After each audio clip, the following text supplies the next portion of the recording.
Children, मैंने अभी आपको विलियम बीमार्क द्वारा लिखित 3 at टेबल स्टोरी को बताया था। मैं इस स्टोरी को हिंदी में भी समझा रहा हूँ। एक कॉफी के कमरे में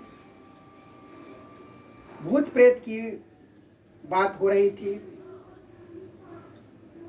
एक नाविक अपने जिंदगी के एक घटना का जिक्र कर रहा था जब वह जवान था।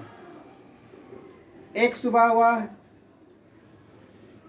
एक ग्रामीण क्षेत्र की ओर मॉर्निंग वॉक के लिए निकला। चलते चलते वह काफ़ी दूर निकल गया। तब उसको एहसास हुआ कि मैं काफ़ी दूर आ गया हूँ। इसीलिए वह वहाँ से 90 डिग्री के एंगल पर घुमा एक दूसरे रास्ते की ओर, ताकि उसे कुछ दूर चलने के बाद अपना सही रास्ता मिल जाए।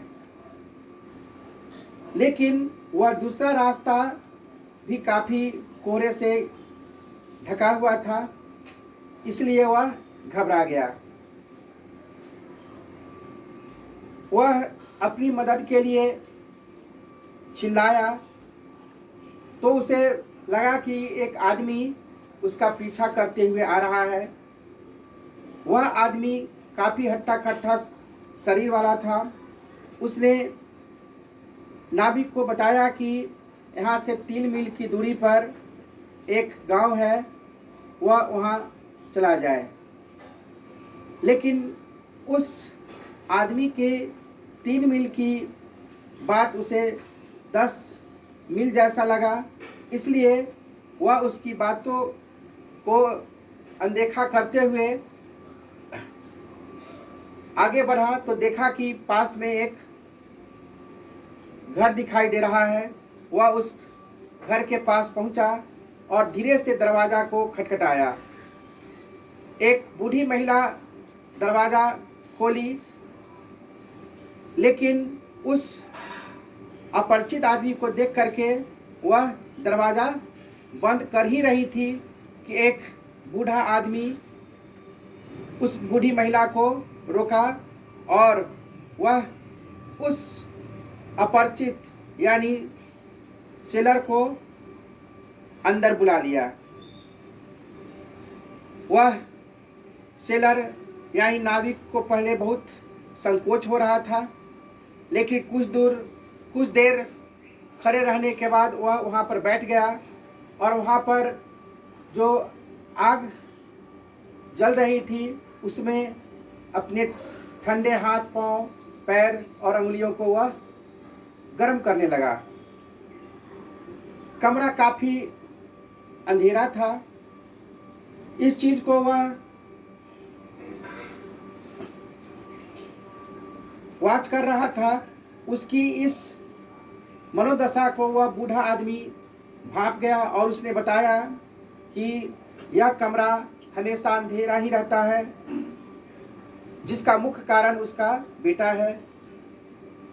उसका बेटा कई वर्ष पहले अपनी एक आँख खो दी थी, जिसका मुख्य कारण था एक कमरे में आग लग जाना। उस दिन से चूँकि उसका बेटा रोशनी का सामना नहीं कर सकता था, इसलिए वह अपनी पत्नी के साथ भी प्रायः अंधकार में ही रहा करता है। नाविक को उन दोनों की बात अजीब सा लग रहा था।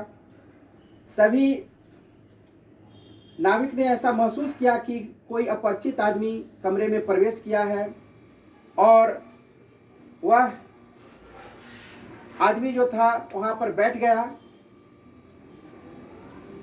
वह आदमी, अपरिचित आदमी जो नाविक को बताया कि शायद मौसम अचानक बदल गया है। तभी उस आवाज़ को सुन करके उस नाविक को कुछ अजीब सा महसूस होने लगा और वह अपनी तो अचानक वह देखा क्या कि उस आदमी की जो है चेहरा बहुत ही भद्दा क्रूप डरावना सा दिख रहा है और उसके चेहरे पर एक ही आंख है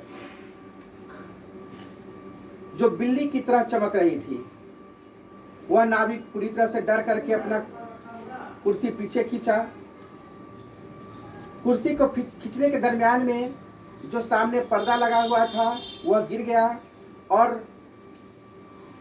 तब नाविक को स्पष्ट रूप से उस जलते हुए आग के रोशनी में उस आदमी का डरावना सा चेहरा दिखा, जिससे वह बुरी तरह से डर गया। उसकी मनोदशा को समझते हुए उस आदमी ने कहा कि वह उसे बहुत दुख हो रहा है उस जगह आकर के, लेकिन उसकी मजबूरी थी क्योंकि आज उसका बर्थडे है और उसके माता पिता चाहते हैं कि वह बर्थडे में सभी आदमी बैठ करके एक ही टेबल पर खाना खाए और यह बड़े सौभाग्य की बात है कि आज वह उसके साथ बैठा था। तभी वह बूढ़ा आदमी भी उस नाविक के प्रति आभार व्यक्त करते हुए कहा कि यह बहुत ही सौभाग्य की बात है कि अब तक किसी ने हम लोगों का साथ नहीं दिया, लेकिन तुम यहाँ पर आए हो। भले ही मेरा बेटा देखने में बदसूरत दिख रहा है, लेकिन मुझे इस पर गर्व है क्योंकि यह मेरा बेटा है और मैं चाहता हूँ कि अन्य बच्चों की तरह इसका भी स्वास्थ्य हमेशा ठीक ठाक रहे। बच्चों, यह इस कहानी का संक्षिप्त हिंदी रूप मैंने प्रस्तुत किया है। यह कहानी हमें यह मैसेज देता है कि एक माता पिता के लिए उनकी संतान कितना प्यारा होता है। भले ही वह संतान देखने सुनने में कितना ही बदसूरत नहीं हो, उसका चेहरा खौफनाक हो, लेकिन माता पिता के लिए वह आंखों का तारा होता है और हर माता पिता अपनी संतान को बहुत ही दिलो जान से प्यार करते हैं, जैसा कि वह बूढ़ा आदमी अपने बेटे के लिए कर रहा था। धन्यवाद।